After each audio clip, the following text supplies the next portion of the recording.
Hello and welcome to AP Statistics. If you're watching this video, you've made it into the class and you've figured out how to get to this video, which is an excellent start. In this video, I'm going to walk you around the class very quickly, and then I'm going to walk you through Module 0 and some of the things that Module 0 is suggesting or requiring you to do. This is our class page. As I mentioned in my email, I am going to pretty this up. I want to add a few more things to it. I'll also be probably cutting the lessons up so that they're a little more organized, probably by date. I will be making you an official pace chart, which I'll talk a little bit more about here in a second. And I'll be adding a few more assessments that will mostly be discussion-based items. Over here is all my contact information. My name is Ms. Freibush.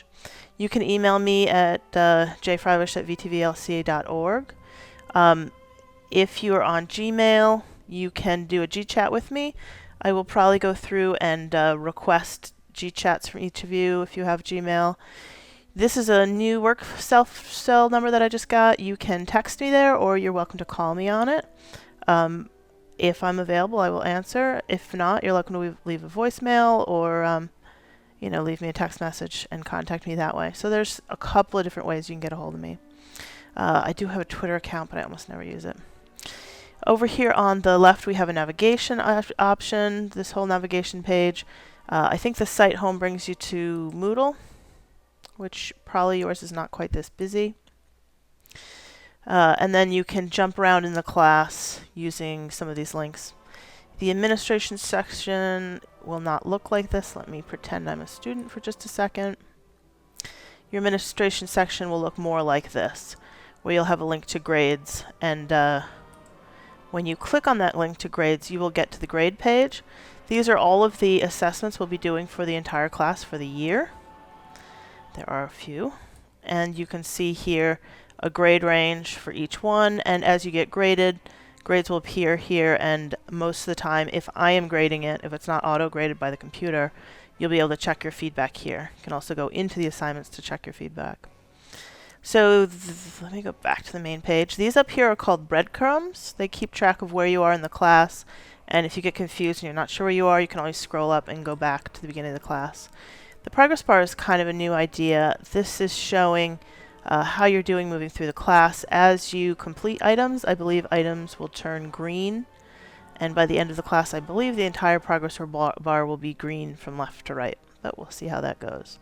There's also these little check boxes that indicate whether or not you have completed items.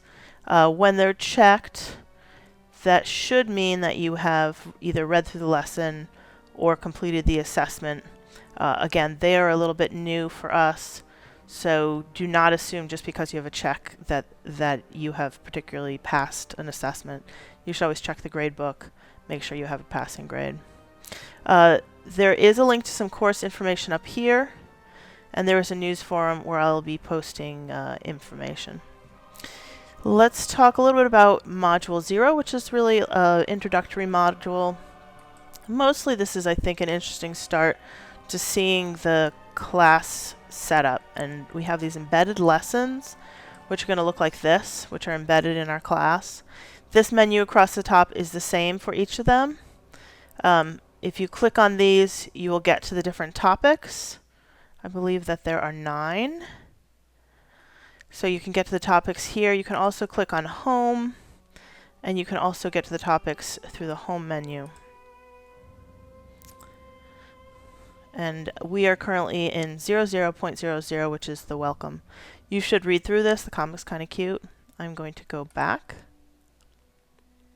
And then we have our course navigation, in which you should read through this. They talk about this bar at the top and what the different icons mean, and what things are going to look like as you go through. Note-taking skills. There are several links about how to do Cornell notes. If you've never done Cornell notes, they're pretty good. It's basically a 2-column format where you take your notes on the right column, and then at the end you review the notes and sort of give them main topics in the smaller left column. There is a link here on how to do the presentation. There is also a link here which is a different presentation. You can decide which one you like.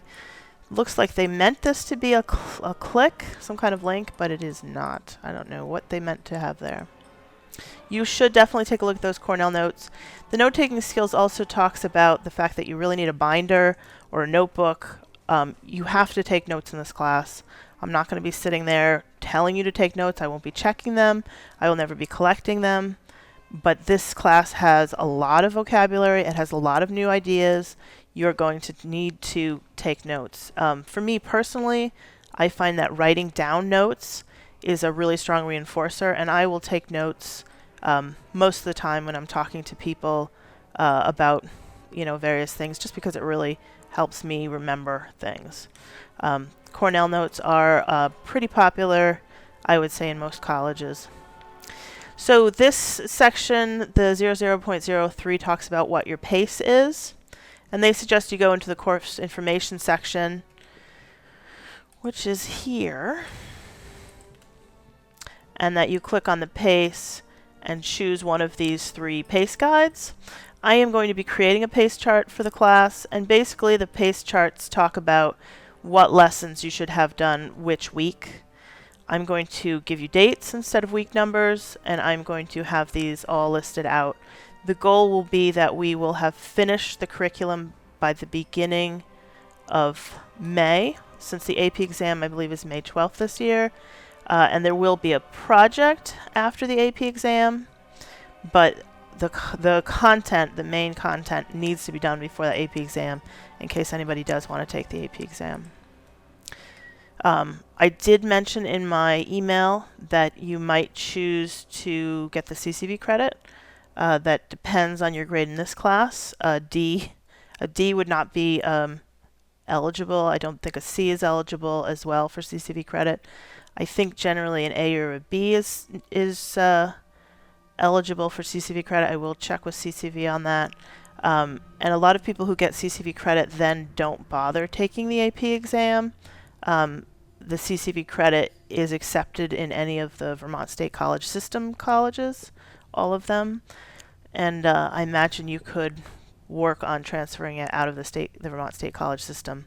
I know that the AP exam is accepted in most colleges, and you're not necessarily guaranteed that acceptance if you're taking your CCV credits out of the state. So you will need to think about whether you want to take the AP exam. So calculators. You must have a graphing calculator for this class. I personally own a bunch of TI-83 pluses. Those are my favorite ones. But there is a list of calculators that are acceptable for the AP exam here on the AP statistics page under calculator policy. As you can see, there's a bunch of TIs. The TI-83 Plus is the one that I use. You have to have one for this class. It is not an option. There is no way you can do the class without one. Additionally, if you're going to take the AP exam, you should be using and practicing with the calculator you're going to use at that exam. If this is a cost issue, I would strongly suggest you talk to your home school.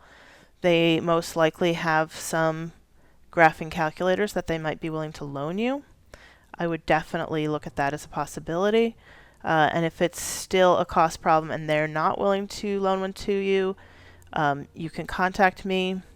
I do suggest if you are able to afford one, that you do buy one. I purchased one when I was in high school in the early 90s, and I used it all the way through college. I think I still have it in a drawer somewhere. It still works.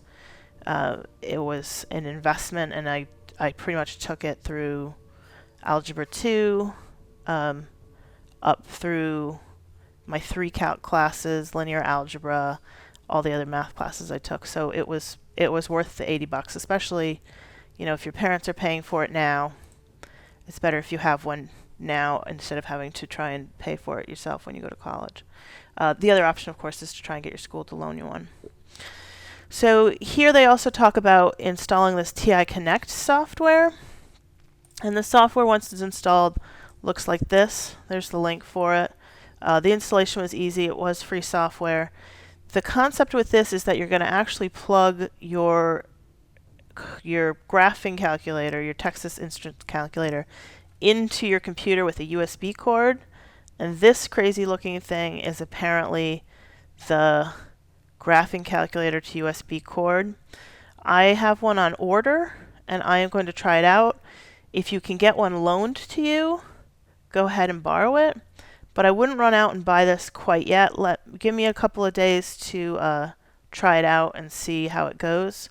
Mostly it is for taking screenshots, so you can submit screenshots of your work. And then the formula sheet.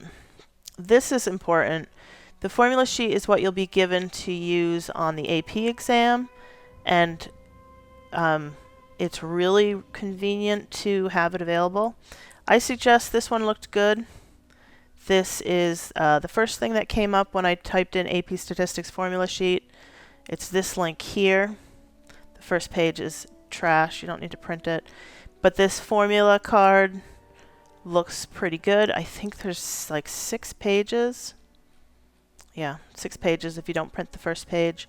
You need all of these, and you might as well print them out. If you want the official pages, they look almost exactly the same, but here in the AP Statistics course description PDF, which is fairly long, there is the formulas and tables starting on page 12 and going to page 18. They really look almost exactly the same as the AP Stats Monkey version, so I wouldn't worry too much about it. The only thing is this official one has descriptive statistics on one page and probability on a second page, and the AP Stats Monkey pushes them both on the same page. Other than that, it seems to be the same. I'm just going to print out the AP Stats Monkey version. All right, so we're running through this quick. That's the formula sheet. That was the calculator. Rubric for grading quizzes and test essay questions. Anything multiple choice is automatically graded by the computer. Anything where you have to type anything, I have to hand grade. I generally will try to grade within 24 hours. If I haven't, send me an email. And it's possible it fell through the cracks somewhere. It's possible that I'm assuming that you're going to give me a second page or something and you haven't yet, and I'm waiting for you. So just, if I haven't graded something in 24 business days, just send me a note. If you submit something Friday late, it's totally possible I won't grade it till Monday. This has a grading rubric. It's not that exciting. I have it printed out for myself. You should probably print it out, but most of this is pretty obvious stuff. But it would probably be good for you to read it over and see what the best is and what's not considered acceptable. And we're almost done. The discussion-based assessment. I think if you've never done a VTVLC course or another kind of online class, you may never have done a discussion-based assessment before. The main goal of the discussion-based assessment is to confirm that you yourself are doing the work and someone else isn't doing all of the questions and work for you. So basically we would get on the phone, or we would do a Google Hangout, or I guess I could even reinstall Skype. So there's some options for our connecting. And basically I'll ask you a few questions about the content in that unit. It's usually pretty clear within about 30 seconds whether you've figured out the material or not. I know people do tend to get kind of stressed about this because it is kind of putting you, it is kind of, it's just kind of like a pop quiz, and it is a little stressful. But this is not, if you don't understand the material, I just tell you which sections to go back and work on again, and then we have another conversation in a day or so. So it's not high stakes testing. If you don't know everything for the discussion-based assessment, it's not the end of the world. There's more time. You can't take unit exams until we've completed the discussion-based assessments for the unit. And I'm going to go in and set that in the actual class here in the next few weeks. So Try not to get too stressed about these. They usually take between 15 minutes and maybe a half an hour, depending on how much you know. If you really know the material, I've made it through a DBA before in 5 minutes. If you don't know the material, sometimes it turns into an hour tutoring session, which is fine. Try not to get too stressed about it. And then this little pop quiz has some great little questions in it that you should definitely go through. It doesn't count for anything. It's not graded, but it answers a couple of questions that you might have been asking that I didn't answer. All right, this ended up being a really long video, but I think we covered a lot. Please, please, please, please contact me if you have questions. I'm happy to talk to you. You can't really bother me. If it's not convenient for me to answer your phone call, I just won't answer it. If you send me a text message, I'll respond when I have time to respond. You know, an email is never going to be a nuisance. So if you have any questions, just feel free to contact me and I will do my best to answer your questions. Hopefully this was helpful. We are starting Module 1 on Friday, so you do need to go back and read through all of these welcome lessons that we've just done.